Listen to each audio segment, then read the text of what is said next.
તહેવારોમાં મિનિટોમાં મીઠાઈ તૈયાર કરવા માટે અહીં અમે 1 કપ જેટલું કોપરાનું છીણ લીધું છે. કોપરાનું છીણ ઝીણું લેવાનું છે. કપના માપથી 1 કપ જેટલું લીધું છે. સાથે અડધો કપ મિલ્ક પાવડર, અડધા કપથી પણ ઓછી ખાંડ ઉમેરશું. સાથે ફ્લેવર માટે 2 એલચી ઉમેરીને ગ્રાઇન્ડ કરી લઈશું.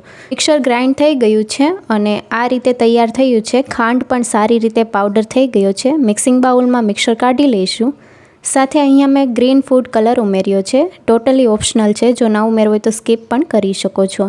હવે અહીંયા દૂધ ઉમેરવાનું છે. દૂધ વધારે પડતું નથી ઉમેરવાનું, 1 થી 2 ચમચી જેટલું દૂધ ઉમેરશું અને બાઇન્ડિંગ આવે એ રીતે મિક્સર તૈયાર કરી લઈશું. સ્ટફિંગ માટે ડ્રાયફ્રૂટમાં કાજુ, બદામ અને પિસ્તાને ઝીણા સુધારીને ઉમેર્યા છે.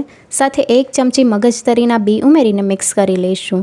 ડ્રાયફ્રૂટમાં બાઇન્ડિંગ આપવા માટે અહીંયા તૈયાર કરેલા મિક્સરમાંથી 2 ચમચી જેટલું મિક્સર ઉમેર્યું છે. વધારે જરૂર લાગે તો ઉમેરવાનું. આ રીતે ડ્રાયફ્રૂટમાં બાઇન્ડિંગ આવે છે. બાકીનું મિક્સર લઈ લઈશું. અહીંયા મેં ફોઇલ પેપર લીધું છે, તમે બટર પેપર પણ લઈ શકો છો. હવે વણી લઈશું. તો પાતળું વણવાનું છે જેથી રોલ સારી રીતે તૈયાર થશે. સારી રીતે વણાઈ ગયું છે અને મીડિયમ થીક છે. હવે આપણે સ્ક્વેર શેપમાં તૈયાર કરી લઈશું જેથી રોલ સારી રીતે ફોલ્ડ થાય અને ડ્રાયફ્રૂટનું જે સ્ટફિંગ ભરવાનું છે તેને પણ શેપ આપી દઈશું. સ્ક્વેર શેપમાં તૈયાર કરી લીધું છે. વચ્ચે સ્ટફિંગ ઉમેરશું અને પછી આપણે ફોલ્ડ કરી લઈશું. તો રોલ તૈયાર થઈ ગયો છે. રોલને સ્ક્વેર શેપમાં તૈયાર કરી લઈશું.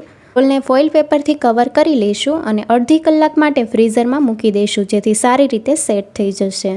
રોલ સારી રીતે સેટ થઈ ગયો છે. હવે ફોઇલ પેપર કાઢી લઈશું ને હવે મીઠાઈના પીસ કરી લઈશું. તો અહીંયા મેં અડધા ઇંચના અંતરે પીસ કર્યા છે જેથી એક સરખા પીસ તૈયાર થશે. તમે જોઈ શકો છો સહેલાઈથી પીસ તૈયાર થાય છે. ફૂલ રેસીપી NY કિચન પર આપેલી